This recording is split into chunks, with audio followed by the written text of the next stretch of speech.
ਹਰਿਨਾਮ ਸਿੰਘ ਖਾਲਸਾ ਜੀ ਨਾਲ ਅਸੀਂ ਸਾਨ ਪਾ ਰਹੇ ਹਾਂ ਤੇ ਉਸ ਦੇ ਵਿੱਚ ਮਹੱਤਵਪੂਰਨ ਵਿਸ਼ੇ ਉੱਤੇ ਗੱਲਬਾਤ ਚੱਲ ਰਹੀ ਹੈ ਕਿ ਕਿਸ ਤਰੀਕੇ ਨਾਲ ਸਾਨੂੰ ਸਿੱਖੀਜ਼ਮ ਦਾ ਸਹੀ ਜੋ ਐਸੈਂਸ ਹੈ ਉਸ ਦੇ ਬਾਰੇ ਪਤਾ ਚੱਲੇ। ਆਓ ਕੁਝ ਹੋਰ ਗੱਲਬਾਤ ਕਰਦੇ ਹਾਂ। ਸੋ ਬ੍ਰੇਕ ਤੋਂ ਪਹਿਲਾਂ what you were talking was about you live what you talk. But today there is more of preaching and people are not following, and that is particularly one major reason that the youngsters are also going away from the religion. Well, we find in all the religions this is a major issue. From organized religion, the children are going away and talking about spirituality.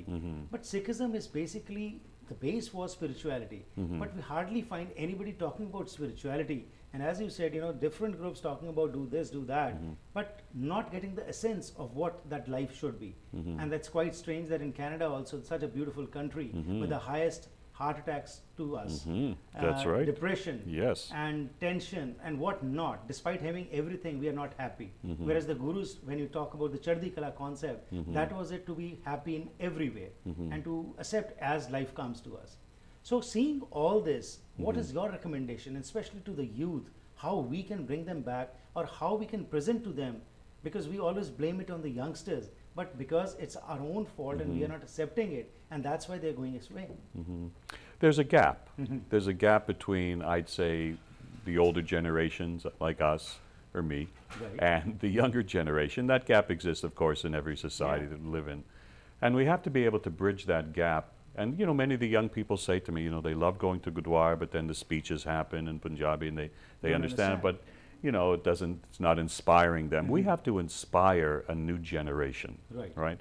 Gurdwaras, unfortunately, many of them are behind and they're not inspiring.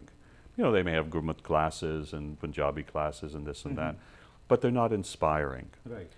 And we have to inspire by being able to reach these young people in a language and a technology that they understand. Right. And teach it to them as a science so they can understand the psychology of it. These young people are very, very smart. Right. And they'll see through any flaw. So they'll say to you, well, if you don't believe in it, then why should I? Right. But if we're not giving them the example, for example, when they hear the Hukamnama, now I know there's more English now happening, and of course, you know, I'm very much, you know, for learning Punjabi and learning the Gurmukhi. But when we read the Hukamnama in English, for example, in a Gurdwara, it should be read in English, and then somebody should be explaining, translating. But what is the essence or the meaning of it?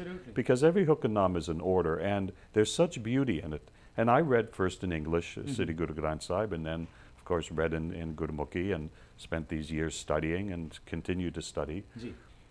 But without that explanation, so a Hukamnama, for example, just taking that example, could be read in the Gurdwara, in the Gurmukhi, and then it's lost. It's not really, even if they sometimes show on the screens now, but someone has to come forward and say, okay, Guruji is saying that, okay, if we do it this way, that way, this is a way of life.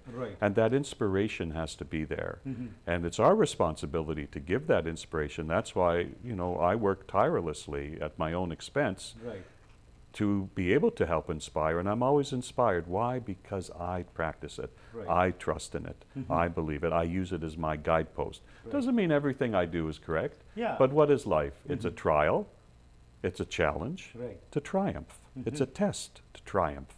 And that's what Guru Sahib's taught us, that life is a test and a trial to win it, not to lose it.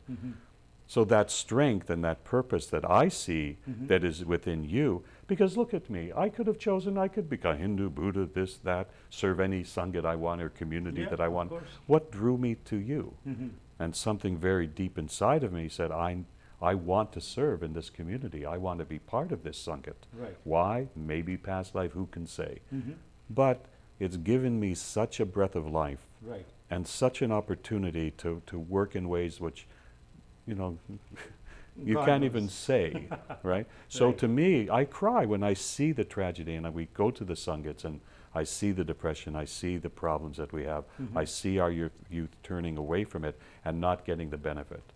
And because what do we teach them in this material world, right? So I know in our community, we want to make sure what's their grades, right? In being a doctor, a lawyer, an accountant, an engineer. But do we grade them on spirituality? Did they get A+ in spirituality? Did they get A+ in Gurmat? No, we're only concerned, did they get mathematics, science? So we, as parents, as the elders, as the mentors, are not giving the children that base, a firm base that they can grow from. But we're young, and it is changing. And Right. there are groups that are, and different gurdwaras now that are becoming more aware of that, Right. and my input into different gurdwaras to help with that. And it's why whenever I visit here, when I'm visiting the Vancouver, Surrey area, we go to so many gurdwaras. I walk in the Nagar Kirtans, people want to talk to me and see me, and basically it's just to inspire. That's right. Now, when we talk about the technology, and especially for the youngsters, no doubt there's a lot of information which is available. But the question that arises is that, is it relevant? That's a major issue, because with due regards, whatever has been translated, it is just the transliteration, and Correct. it's not the essence which Right. the youngsters can feel. When we are talking about the charan, and then it is just written the feet. Now, a youngster is interacting, and he wants or she wants to know what is the essence of this. So with your experience, are you also planning in the future, with God's wishes, that you work in this field also, that we need to bring what is the essence of Guru Granth Sahib, whatever is written, so that we can imbibe that and understand that also? Well, gee, that's what I do with Insight into Sikhism. I have many DVDs, ones where we've taken the series and read the Hukanamas, and then I come back and I explain them and break it down so it's understood, so the technology is understood within it. And that way they can embrace it as a truth. Right. And this is what I'm trying to do, is to have our young people and all of our Sanghat understand, to embrace it as a living truth within themselves, and then to follow it. We get so caught up into the emotions and the commotions. Punjabi community is an emotional community. Right. And we forgot about the devotion. Yeah. So we say, take all those emotions, all those commotions, and turn it to devotion. And what is devotion? Yeah. Devotion's a divine ocean. Yeah. It's huge, it's vast. You look at that Pacific, it's huge. Yeah. And what did Guru Sahib teach us? To create the balance between the finite and infinity. So Atma, soul, becomes realized within one's own self, becomes Mahatma, great soul. And then there's that relationship between Mahatma and Paramatma, the universal soul. Right. Guru is the pipeline from the finite to the infinite. Right.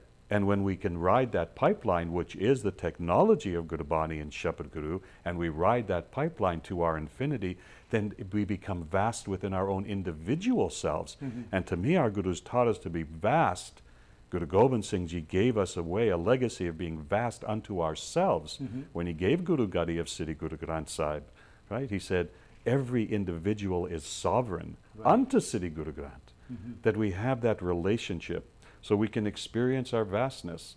So the consciousness of Khalsa is supreme. Right. And look at there's been great scholars who have said, outside of our faith, who have said that the technology and the science of the teachings of Sikhs could bring peace to this world, but the problem is we don't share it. That's right. We just confine it, and there also there are a lot of ifs and buts, but nevertheless, my director is indicating just very less time is left, and I would like to take the best utility of your time and your knowledge. Thank you, Ji. If you can let us know in brief time about the importance of Nam Simran, because here also, when we are talking about that, we find today a lot of emphasis is laid on this particular topic. But when it comes to your way of life, there we are finding even lots of people who are meditating, who are doing Nam Simran, but it is not reflected in their life, and that is one particular reason why the youngsters or majority of the people generally say that he's an Amritdhari, look at him, what is he doing? So there's no inspiration. Right. So what is the importance of Nam Simran, and what is the right technique to do it?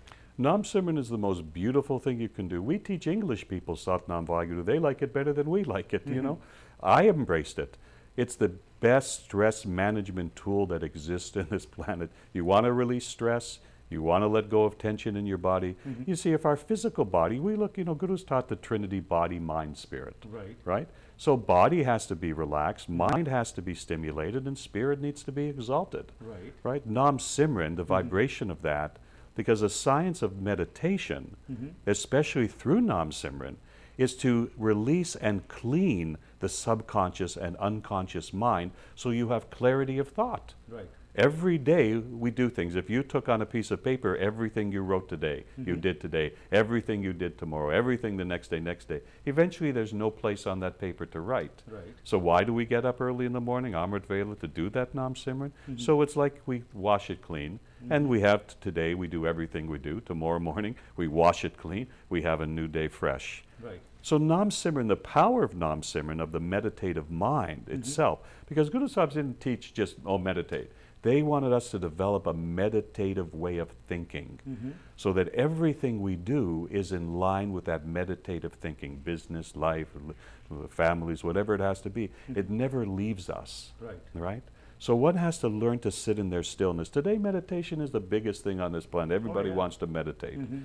But nobody really wants to know how to meditate. You know, people in our Sangha don't understand the power of that meditation and how that meditation can free them and get rid of stress and rid of anxiety, right? And there's many cultural things within our Sanghas that are still not resolved. And that's going to take a few generations to happen. But if you're optimistic that things are working. It has to, because Guru Sahib says it will. So maybe I won't see it in my lifetime, but I'm hoping that in someone's, you know, because Guruji's message is true. Guru Gobind Singh Ji said 960 million strong shall be Khalsa. He didn't say how they might look, where they're coming from, what color their skin would be, what language they would speak. But if one just sits in the stillness, Satanam Vaheguru, Satanam, Satanam Vaheguru, sits in the stillness, vibrates the sound current, Vaheguru, Vaheguru, Vaheguru. What is Ang-Sang Vaheguru? God in me is God everywhere. Right? And if that consciousness becomes meditative, then one walks that dharmic path, one becomes Gurumukh, and not fall into the trap of the Manmukh, into the illusion of life. And there's lots of illusion. But that's why our values are unique. And Nam Singh Ji, it was a pleasure having you. Thank you very much for your time. My privilege. Khalsa, Vaheguru Ji ki Fateh. So, ਅੱਜ ਅਸੀਂ ਸੁਣਿਆ ਜੀ ਹਰਨਾਮ ਸਿੰਘ ਖਾਲਸਾ ਜੀ ਨੂੰ ਜਿਨ੍ਹਾਂ ਨੇ ਕਿ ਆਪਣੇ ਵਿਚਾਰ ਤੁਹਾਡੇ ਨਾਲ ਸਾਂਝੇ ਕੀਤੇ ਨੇ। ਅੱਜ ਜ਼ਰੂਰਤ ਹੈਗੀ ਕਿ ਜਿਸ ਤਰ੍ਹਾਂ ਇਹਨਾਂ ਨੇ ਗੱਲਬਾਤ ਕੀਤੀ ਕਿ ਅੱਜ ਜੇਕਰ ਅਸੀਂ ਸਟ੍ਰੈਸਡ ਆਊਟ ਹੈਗੇ ਆ ਤਾਂ ਉਸ ਦਾ ਕੀ ਕਾਰਨ ਕੀ ਹੈ। ਬਾਣੀ ਵੀ ਅਸੀਂ ਪੜ੍ਹਦੇ ਹਾਂ, ਪਾਠ ਵੀ ਕਰਦੇ ਹਾਂ, ਪਰ ਕਿਉਂ ਨਹੀਂ ਸਮਝ ਸਕ ਰਹੇ ਕਿ ਗੁਰੂ ਦਾ ਸਿਧਾਂਤ ਤਾਂ ਸਾਨੂੰ ਚੜ੍ਹਦੀ ਕਲਾ ਵਾਲੇ ਪਾਸੇ ਲੈ ਕੇ ਜਾਂਦਾ ਸੀ। ਸੋ ਇਹਨਾਂ ਦਾ ਇਹੀ ਕਹਿਣਾ ਹੈ ਕਿ ਜੋ ਕੁਝ ਤੁਸੀਂ ਕਰ ਰਹੇ ਹੋ ਉਹ ਤੁਹਾਡੇ ਰਿਫਲੈਕਟ ਹੋਣਾ ਚਾਹੀਦਾ ਜ਼ਿੰਦਗੀ ਦੇ ਵਿੱਚ। ਤੇ ਇਹਨਾਂ ਨੇ ਇੱਕ ਜਿਹੜਾ ਸਾਨੂੰ ਚੈਲੰਜ ਦਿੱਤਾ ਕਿ ਜੇ ਇਹ ਕਰ ਸਕਦੇ ਨੇ ਕਿੱਥੋਂ ਬਾਹਰੋਂ ਆ ਕੇ ਤਾਂ ਅਸੀਂ ਆਪਣੇ ਆਪ ਨੂੰ ਸਿੱਖ ਅਖਵਾਉਂਦੇ ਹੋਏ ਇਸ ਧਰਮ ਵਿੱਚ ਪੈਦਾ ਹੋ ਕੇ ਵੀ ਕਿਉਂ ਨਹੀਂ ਸਮਝ ਸਕ ਰਹੇ ਕਿ ਗੁਰੂ ਗ੍ਰੰਥ ਸਾਹਿਬ ਦੇ ਵਿੱਚ ਜੋ ਪਰਲਸ ਆਫ ਵਿਜ਼ਡਮ ਹੈਗੀਆਂ ਨੇ ਕਿਉਂ ਨਹੀਂ ਅਸੀਂ ਅਪਣਾ ਰਹੇ ਤੇ ਕਿਉਂ ਨਹੀਂ ਉਸ ਦੇ ਤੁਰ ਰਹੇ।